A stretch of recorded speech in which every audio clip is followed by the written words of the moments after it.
tragic murder of Jasmine Pace, a chilling case of betrayal and justice. Jasmine Pace was a vibrant 22-year-old woman with her entire future ahead of her, described by those closest to her as kind, intelligent, and fiercely protective of her loved ones. She was known for her loyalty and compassion. She was a devoted aunt to her nieces and a godmother to a little boy named Juan. She adored animals, especially her 4 cats, and dreamed of becoming a mother one day. However, her promising life was cut short in one of the most gruesome and heartbreaking crimes in recent history. On November 22, 2022, Jasmine disappeared, sparking a frantic search by her family. What followed was a harrowing discovery that would shock the community and lead to a trial that exposed the horrifying details of her murder. The disappearance and discovery. Jasmine's family became alarmed when she failed to respond to messages and calls. Her mother, Katrina Pace, grew increasingly concerned when she received a cryptic location pin from Jasmine's phone at 2:18 a.m. on November 23. The location pointed to an apartment complex in Chattanooga, Tennessee, the residence of her boyfriend, Chen. Katrina and Jasmine's stepfather, Travis Pace, rushed to Jason's apartment to look for her. They knocked on the door multiple times, but there was no answer. Eventually, after reaching out to the authorities and not getting immediate results, Katrina entered the apartment with a spare key. Inside, the apartment was eerily quiet. However, something was clearly off. There were signs of a struggle, and the once neat space seemed disturbed. Their worst fears were realized when Jasmine's body was discovered days later, stuffed into a suitcase, abandoned in a remote area. An autopsy later revealed the unimaginable horror she had endured. Jasmine had been stabbed no fewer than 60 times, with nearly all of the wounds concentrated on the upper left side of her body. A broken knife blade was found embedded in her chest, but the most disturbing revelation was that Jasmine had been restrained, her wrists and ankles shackled together in a way that suggested she had been alive when the restraints were applied. The handcuffs found on Jasmine's body were not law enforcement grade, but rather a less substantial type, with one of the chains broken. The evidence painted a horrifying picture of a prolonged and brutal attack. Chen's attempted cover-up. After committing the crime, Chen wasted no time in trying to cover his tracks. He used Jasmine's phone and SIM card to access her bank accounts and social media. He even posted fake updates, making it seem as if she was still alive. Shockingly, while Jasmine's lifeless body remained in his apartment, Jason messaged a woman he had connected with on Tinder, saying, "I guess we're dating now," as if his actions couldn't be more disturbing. He later played Call of Duty with friends, casually telling them that he just needed to finish cleaning up his apartment first. His behavior was cold, calculated, and devoid of any regret. When law enforcement began piecing together the timeline of Jasmine's last moments, Jason was arrested and charged with her murder. The evidence against him was overwhelming, and despite his attempts to manipulate the situation, justice would soon catch up to him. The trial of Chen. Chen's trial began in January 2025, drawing widespread attention due to the gruesome nature of the crime. Many were appalled that Jason was even granted bail, with a judge setting his bond at $5 million in December 2022.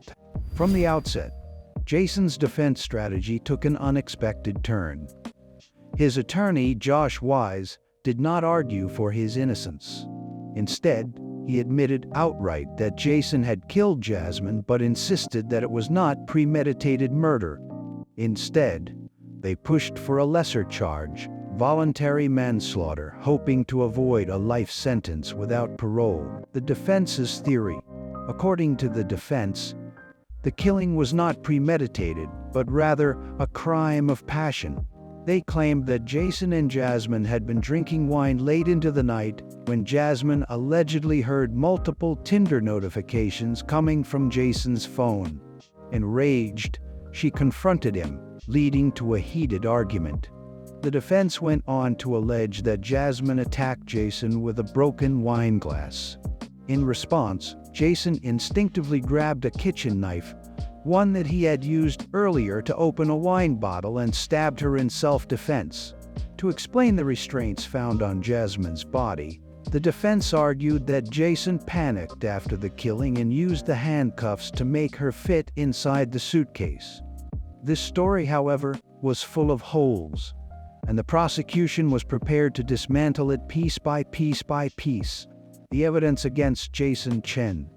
The prosecution, led by Cody Wamp, presented overwhelming evidence that Jasmine Pace's murder was premeditated, directly contradicting Jason Chen's defense claims. One of the most damning pieces of evidence was the autopsy report, which revealed that Jasmine had no alcohol in her system, debunking Jason's story that they had been drinking wine for hours before the altercation.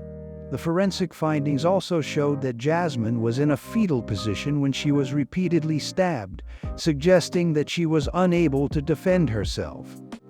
Additionally, injuries were found on only one of her hands, indicating that she had likely been restrained at the time of the attack.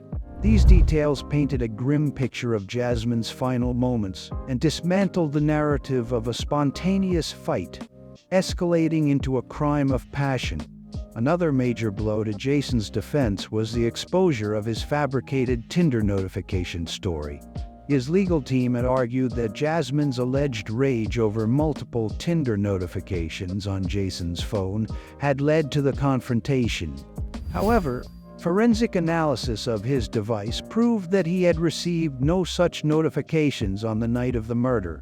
This revelation not only undermined his claim of a sudden argument, but also demonstrated that he and his defense team had deliberately concocted a false story to justify his actions. The timeline of events also pointed to premeditation rather than a sudden outburst. There was a crucial 7-minute gap between the moment Courtney heard the struggle, 2:11 a.m., and the last signal from Jasmine's phone, 2:18 a.m. This indicated that the attack was prolonged rather than an impulsive act of self-defense. Jason had ample time to stop, yet he chose to continue his assault, inflicting over 60 stab wounds on Jasmine. The prosecution argued that this sustained, brutal violence could not be explained as a mere reaction to an argument, but rather as an intentional and merciless act. Perhaps the most incriminating evidence was Jason's attempted cover-up. After killing Jasmine, he used her phone to send fake messages to her family, trying to make it seem like she was still alive. He accessed her bank accounts, posted on social media, and even matched with another woman on Tinder, sending her messages as if nothing had happened. His nonchalant behavior, including casually playing Call of Duty with friends while her body was still in his apartment, further demonstrated his complete lack of remorse. The prosecution argued that no innocent person would go to such lengths to fabricate a cover story if they had acted in self-defense. Together, these pieces of evidence left little doubt about Jason Chen's guilt. His meticulously staged cover-up, combined with the forensic and eyewitness testimony, painted a clear picture. This was a cold, calculated murder, not an act of passion or self-defense. The jury saw through his lies, and the weight of the evidence ultimately led to a swift and unanimous guilty verdict. The defense falls apart. Faced with overwhelming evidence, Jason's legal team abandoned much of their original argument in closing statements. They instead focused on minor details, such as whether Jasmine had been alive or dead when she was shackled. A crime scene expert hired by the defense attempted to cast doubt on the evidence by pointing out that a bloody handprint was found on the bed. However, he admitted under cross-examination that he couldn't confirm whether it was actually a handprint or another stain. Ultimately, The defense had no explanation for the sheer brutality of the crime. The jury saw through the weak arguments and deliberated for just over an hour before delivering their verdict. The verdict and sentencing. At approximately 5 p.m., the jury reached a unanimous decision. Jason Chen was found guilty of first-degree premeditated murder. During the sentencing phase, Jason's mother pleaded with the court for leniency, describing her son as a good person who had made a mistake. His defense attorney asked for a chance at parole, arguing that even the worst offenders should have an opportunity for redemption. However, the jury saw no reason to show mercy. They determined that the heinous, cruel, and torturous nature of the crime warranted the maximum penalty. Jason Chen was sentenced to life in prison without the possibility of parole. Jasmine Pace's murder was a tragic and senseless act of violence that left her family and community devastated. Her mother, Katrina Pace, later filed a wrongful death lawsuit against Jason Chen's parents, alleging that they helped him escape justice in the days after the murder. While Jason may have been convicted, the scars of his crime will remain forever.